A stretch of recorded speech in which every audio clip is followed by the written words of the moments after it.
We'll be looking at atomic absorption spectroscopy. Now, first thing you should know, some books use atomic absorption spectrometry, but they're talking about the same thing. So, in short, AAS.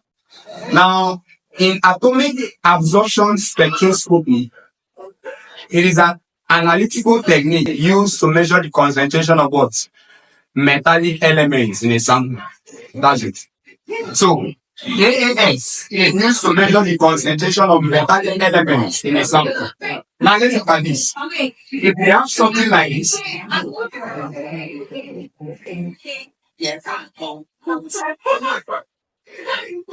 is this a metallic element or a non-metallic element? Calcium. Is it metallic or non-metallic? How do we know a metallic element? Metallic element, is it those ones that give out electron or the ones that receive electron? They give out electron, right? So calcium is a metallic element. Magnesium is a metallic element. Is fluorine a metallic element? No. Fluorine accepts, right? So it's a non-metal. Now, AAS is used to measure the concentration of those metallic elements in a sample.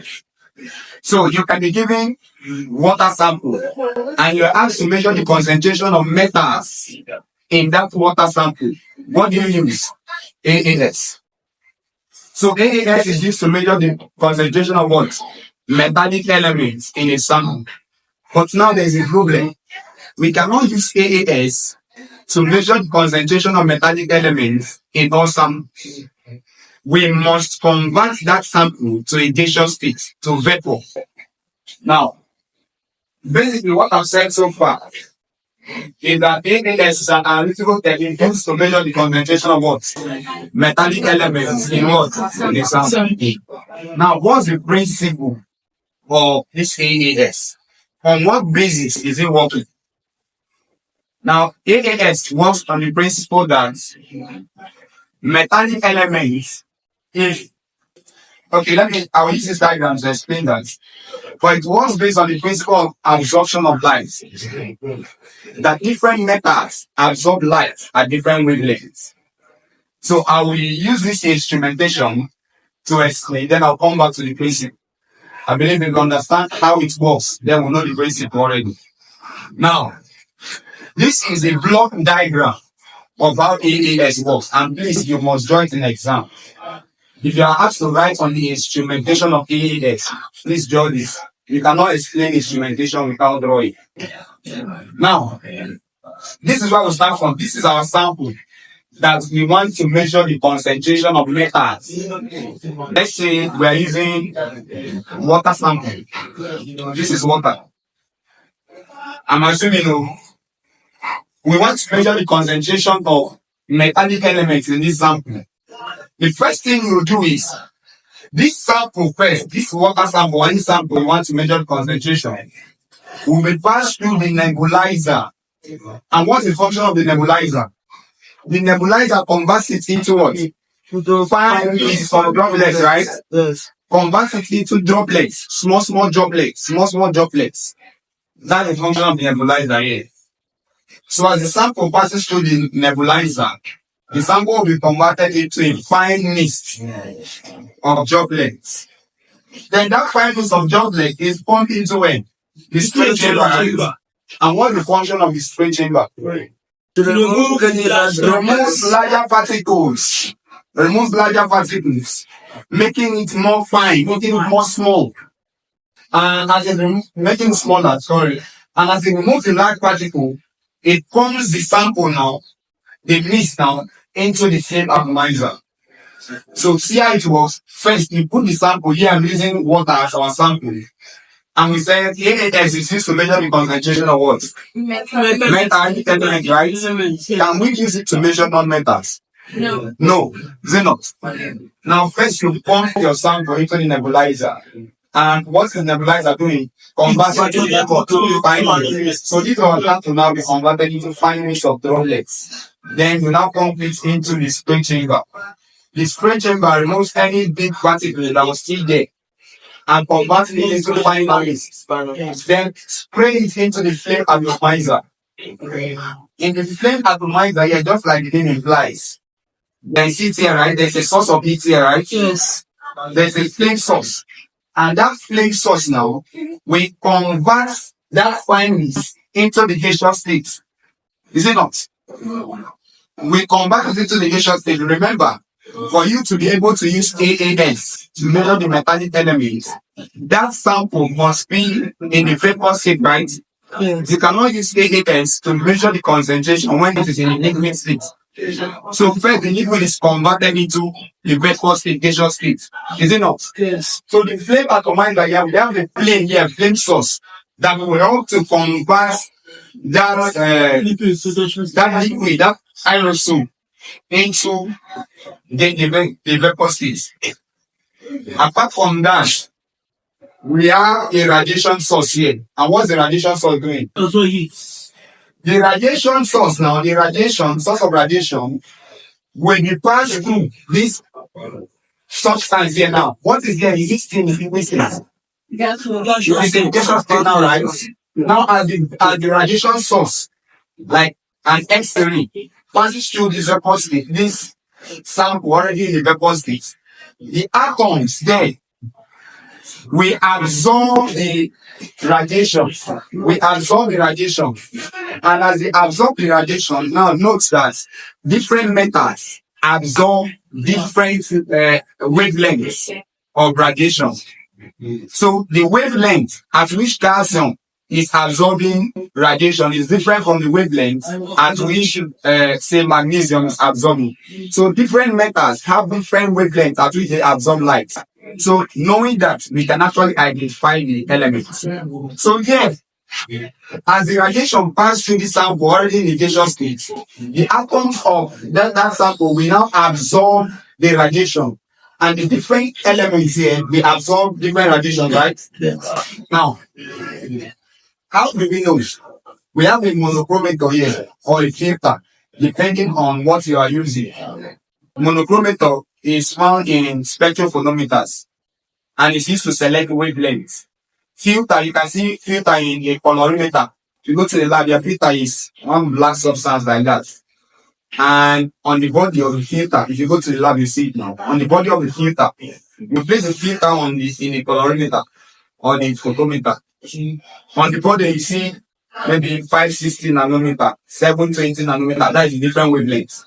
But spectrophotometer is more automatic. So you can just adjust the wavelength. You don't need to be removing filter and be changing filter. You can just adjust the wavelength. The monochromator here is used to select the wavelength. Let's take, for example, we want to measure the concentration of calcium ion. Already, if you browse online now, you will see the wavelength at which calcium absorbs radiation. So if this calcium we're interested in, we can tune this monochromator now. We can adjust the wavelength to that wavelength that is peculiar to calcium. So that when radiation passes through this, we've already selected the wavelength. The calcium will absorb radiation, right? Yes. And this, we said the monochromator is used to select the particular wavelength. Then we have a detector here that is used to detect the signal. Because I was saying that we can know, okay, calcium is present. But what is the concentration of the calcium? So the signal release is what will be detected, and that will be used to know the concentration. But you cannot see the signal even when detected, because like in an electrical signal like this, so you cannot see. Looking at it, you cannot say, oh, from the line I can say that the concentration of calcium is 50 molar. You cannot do that. So we have an amplifier. An amplifier will amplify this small signal that was picked up. We amplify it. When they say amplify, making it big, right? Yes. We amplify it, and we have a readout device. It's like a screen that will now read from the amplifier. It will now read out the concentration of that particular metallic element. I'll take this again, but basically, we've said that AAS, atomic absorption spectroscopy, is used to measure the concentration of what? Metals. Metallic elements in what? Sample. And we said one criteria there is that the sample must be in the what state? Now, the principle of AAS is based on the fact that samples, metallic elements, absorb light, right, at different wavelengths. Yes. Is it not? Yes. Absorb light and at different wavelengths. And that absorbed light is proportional to the concentration of the metallic elements. So the more the light absorbed, the more the concentration, right? Yes. The more the light absorbed, the more the concentration. So the light absorbed is proportional to the concentration of that metallic element in the sample. Now, we say that if you are asked the instrumentation, this thing is very easy to know. Just note you have a sample, and the sample, let's say, is in a liquid form. And this sample is in a liquid form. The first thing is you need to convert it into fine mist, right? Yes. And what do you use to convert it into fine mist? Nebulizer. After converting it into fine mist, there can be other large particles. We don't want any particle to interfere with what we are doing. So to remove the large particle, what you do, you put it in a spray chamber. The spray chamber now, I will now remove those larger particles, turning it into finer mist, right? Yes. Now, the spray chamber now sprays the mist, now the aerosol, into the what? Flame atomizer. I'm saying the flame atomizer now, we do something. We convert it into what? The vapor state, right? Now, let me explain something. You know, atoms are said to be in the ground state, right? Yeah. Atoms, we have different states of atoms: ground state, excited state, vapor state, right? I will explain that. But here, as we have our atoms now, the radiation source now is released. So if radiation is released into this, they will absorb that radiation. And as they absorb radiation, we say the concentration, we say the amount of radiation absorbed is proportional to the what? The concentration. Now that the monochromator is here to select our wavelength. Yes. Then we have a detector to detect the amount of light absorbed. We have an amplifier to make the signal big so that it can be interpreted. Then we have a readout device like a screen, like your calculator screen where you see number that is displaying. That is what you see here. So basically, this is the instrumentation of AES. Alright, so let's look at the applications of AES. The applications of AES. We see that AES is used to measure the concentration of metallic elements, right? It's used to measure the concentration of metallic elements. Now, where can we apply this AES? What's the application of this AES? Number one, it can be used to measure the concentration of metals in variety of samples. Already we know what we are using AES to measure is what? Metallic elements, right? Yeah. So AES can be used to measure the concentration of metals in variety of samples like what? Like what? What did I give you? Water. So, Like water. You can measure the concentration of metal in water. You can measure the concentration of metals in soil. You want again? Biological fluids like blood. So if you are doing project with any of these samples, maybe with soil, with water, with any of those things, and you want to measure the concentration of metals, then you can suggest to your supervisor so that you know what you are doing. That what you have to use to analyze metal in this sample is what? AES. So AES. And then your supervisor might ask you, so how does this AES work? You should be able to tell them that sample now, that water sample that you want to analyze now, that it works on the principle that as the atoms, the metallic elements in that sample, we absorb radiation, right? Yeah. The atoms in the grass, they absorb radiation. And the amount of radiation absorbed is equal to what? The concentration. How does it work? You say you place the sample in a way. The sample container, and from there it goes where? The nebulizer. The nebulizer converts it into what? Fine. Then you shift it to where? The what? The spray chamber. the spray chamber now, we now remove larger particles and come to your what? Flame atomizer. The flame atomizer now will now convert it into the vapor state, right? Then we have radiation coming from here. The radiation, as the radiation passes through this, it will absorb the metallic elements, will absorb the radiation. We have a monochromator to do what? Select the wavelength. We have a detector, we have an amplifier, and we have a readout device. That's what we did. Now, so we've seen one application is measurement of what? The concentration of metals in various samples. Number two, analysis of heavy metals. You can see now, everything we are talking about is metal. Analysis of heavy metals. Analysis of heavy metals. Now, give me an example of heavy metal. Lead, right? Mercury. What again? Arsenic, there are many. Now, analysis of heavy metals. Like, in what? We can analyze mercury in what? In fish, right? We can analyze mercury in fish. You can use AAS to analyze the concentration of mercury in fish. What other example? Lead in what? In drinking water. So you can use AAS to measure the concentration of lead in drinking water. The first one, concentration of metals in variety of samples. Two, analysis of heavy metals in samples, biological samples also.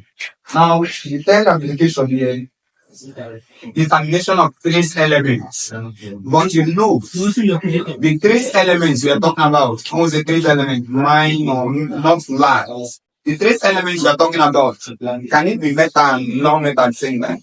What you are using AAS for is just what? Metals, right? Yeah. Trace elements like what? We can use AAS to measure the concentration or determine trace elements like iron in what? In the blood. You know that iron is a component of blood, right? What part of the blood?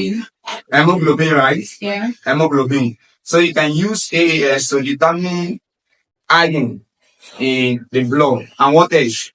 Zinc. Where? In your hair. So zinc. Yes, there is zinc here in this your hair. You can use AAS to determine zinc. So it's not what I want. They have charge. Have what? Charge. No, it's not the only the zinc that is giving it charge. It's not the zinc that is on in your head.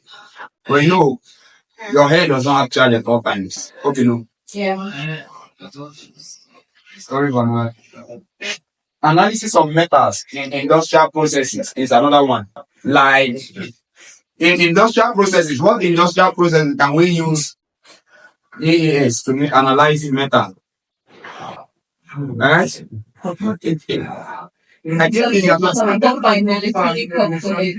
Determination of copper in electronic components or what? And another nickel in alloy. Now, basically, if you look at all these applications, it revolves around determining the concentration of what? Metals, metallic elements.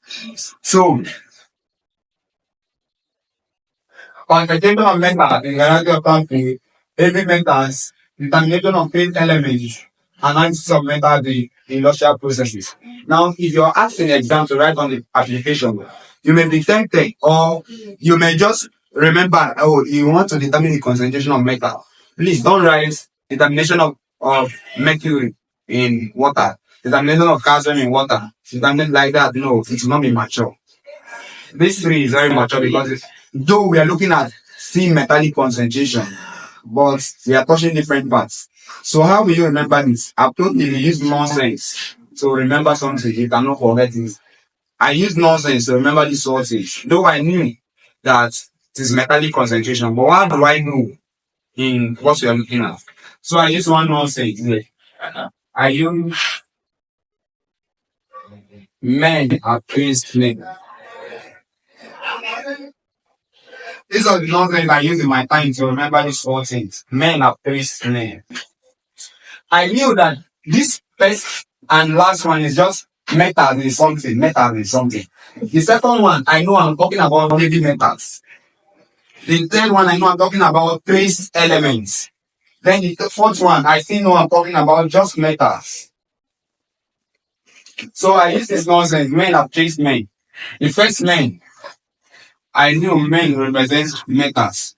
So concentration of metals in variety of samples. Second one, analysis of heavy metals. Or just the determination of heavy metals. Trace.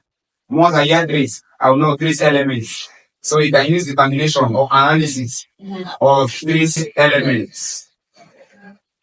Then the last one is free metals, but now in industrial processes. So please, if you're writing it, give the examples I give. Like in the number one, concentration of metals, a variety of samples like water, soil, biological fluids. It will make your answer mature. Analysis of living metals like mercury in what? Fish, like what again? Lead in drinking water. It makes your answer mature. Determination of trace elements like what? Zinc in where? Hair. And iron in what? Blood. Analysis of metals in industrial processes like what? Copper in electrolytic cells. And nickel in what? Alloys. So these are the applications of AAS. All your applications should revolve around determining the concentration of metallic elements in the sample. So write that down. What